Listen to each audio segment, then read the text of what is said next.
Hanya pula ialah tapak Fashion Middleburg yang merupakan sebahagian daripada tembok kota Melaka yang dibina pada abad ke-16.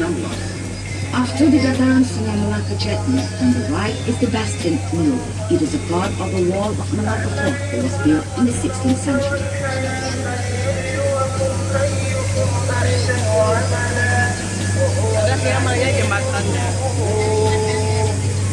Tarikan pelancong memandangkan di sini juga terletaknya bangunan merah. Para pengunjung boleh melawat hampir ke semua museum-museum yang terdapat di Melaka, memandangkan kesemuanya berada di kawasan ini. On the right of the river, there are short roads known as the Clock Tower area. This is the major tourist attraction as the Dutch Stadhuis or Great Building is located. Tourists will be able to visit almost all the museums in Melaka that they are situated within this area.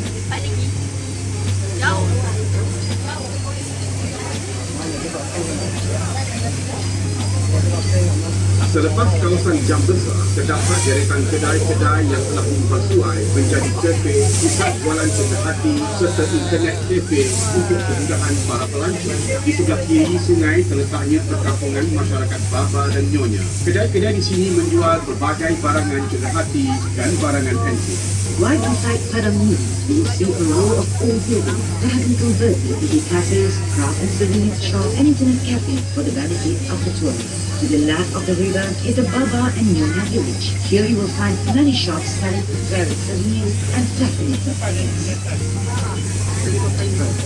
Di sebelah kanan tuan-tuan dan puan-puan ialah Padang Niru. Padang Niru ialah titik pertemuan beberapa jalan seperti Lorong Hang Jebat, Jalan Laksmana, Jalan Bunga Raya, Jalan Bandar Kaba dan Kampung Jawa. Di kawasan ini juga para pengunjung dapat melihat beberapa batang pokok kelapa. Having crossed the row of shop houses and different journeys, we have come to Padang Niru, which is the Jawa. Padang Niru is the meeting point of several roads such as Jalan Hang Jebat, Jalan Laksmana. Para pengunjung juga boleh melihat deretan rumah kedai yang telah diubah suai supaya menghadap sungai bagi mencantikkan lagi pemandangan kawasan ini.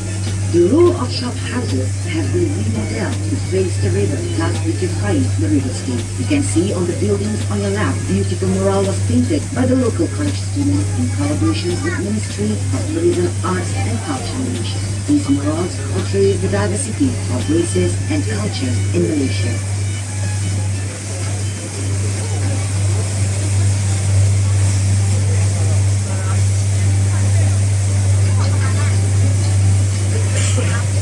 Gugusan Kepulauan Melayu Sumatera dan Chile.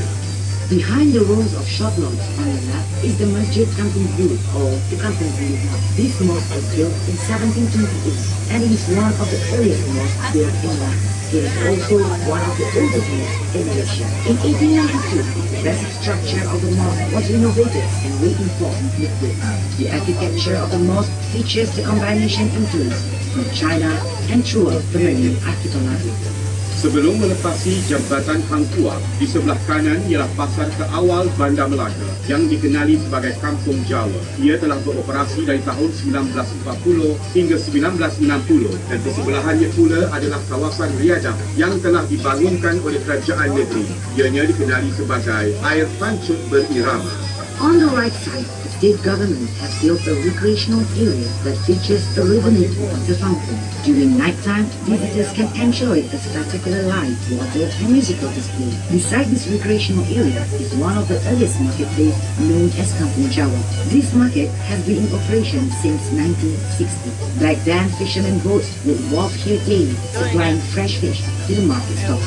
Di hadapan tuan-tuan dan puan-puan adalah sebuah jambatan yang dikenali sebagai Jambatan Hang Tuah. Jambatan ini Jambatan Hang Tuah di sebelah kiri ini terletak Dewan Hang Tuah. Dahulunya Dewan Hang Tuah digunakan sebagai Dewan Persidangan dan Dewan Mesyuarat Kerajaan Negeri. Tetapi kini kawasan berhampiran Dewan Hang Tuah telah dimajukan dan dikenali sebagai Hang Tuah Mall.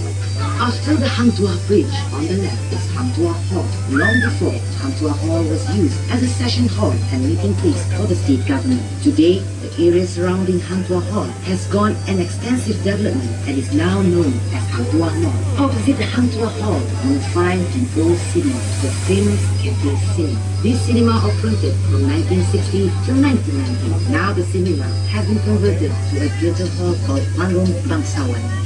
Jalan Tun Ali di sebelah kiri sungai ini dahulunya ialah tapak lama hentian bas ekspres yang kini telah dipindahkan ke Melaka Central. Tapak ini sekarang telah dimajukan menjadi satu kawasan taman tema. Tiga tarikan utama di taman tema ini adalah Ferris Wheel, Pirate Ship dan Rumah Hantu. On the left side of the river is Jalan Tun Ali. This area was utilized as the interstate bus terminal before it was shifted to Melaka Central in 2004. Today, this area has been converted into a recreational park for public. Among the attractions are the Ferris wheel, pirate ships, and haunted house.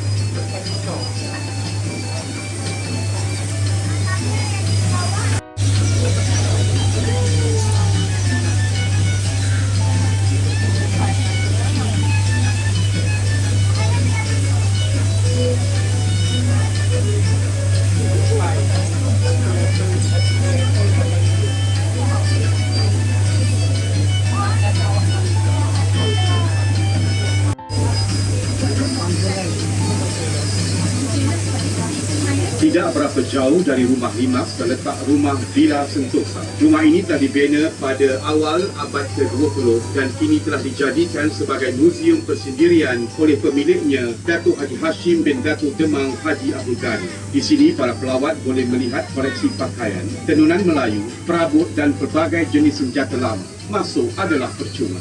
On your left, you will see a house. It was built in the first quarter of the 20th century. This house is now known as Sentosa Villa and has been converted into a living museum by the owner, Datuk Haji Hashim bin Datuk Demang Haji Abdul Ghani. In this villa, visitors will find his private collections of